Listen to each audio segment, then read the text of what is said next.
We'll hold the company Christmas party at my house. It is not big and does not have a pool but will be a great honor to have you all at my place for the party. You all know that I am the mom of 3 beautiful angels. I am not in a position to spend a lot of funds on a party. I am asking all of you to find love in your hearts to help us with cleaning up our house before and after the party. Also, please bring your own dish to the party. We will all enjoy the variety of food from your country. We do have strict food guidelines to make sure my angels don't have bad experiences. So please, no seafood or junk food. We all want something that stems from loving hearts. They really love eggs and steak. And before you say anything, I do know someone is already up for host, but I do think it is very selfish of you to make it so hard for a single mom like me to attend. You don't know how hard it is to be a single mom at all. Before I last went into labor, I asked Lori to have a short praying time where you would pray to God for Sunny's health. And I knew some did not do that. I did not ask for much, just 10 short minutes, but some of you refused. I am so disappointed by the lack of hospitality we single moms should receive. You know my children will grow up and take care of you all in the future. They will work, and their tax money will come back to take care of you in the future. The younger generation lacks the moral compass to have children, and that responsibility falls on us. Mom, may God shine his love. Update, my coworker came to work at noon.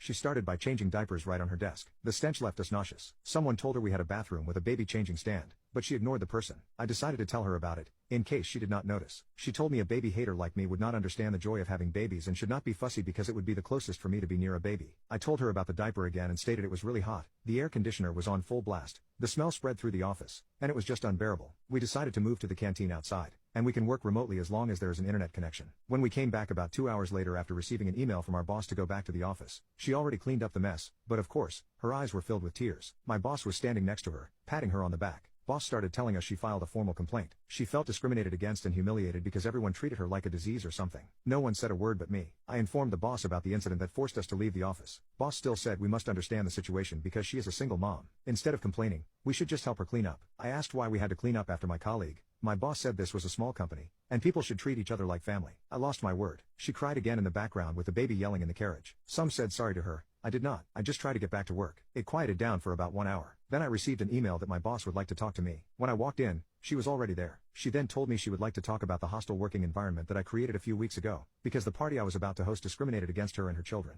I said everything was fine until she returned to work, and she seemed to have a party where everyone had to follow her children to ensure they were okay. The boss did not say a word. She asked me how I could talk about her angels with such a hateful tone, and finally, told me she was not inviting me to the party at her house. Boss proceeded to ask us to calm down and said no one approved the idea of going to her place, and my house was still the destination of the party. According to the email that I was not included, no one wanted her to hold the party. They acknowledged it was only a few weeks before the holiday, and venues were simply not up for grabs. The mom lost it. She decided it was a good time to tell me to go to hell, and told me someday she hoped the cats would eat my flesh because I would die in the house and no one knew. I told her that was not very Christian of her to wish death upon others. It was my bad since she unloaded a tirade of preaching words. I stood there, trying to hold my laugh. She left the room, picked up her kid,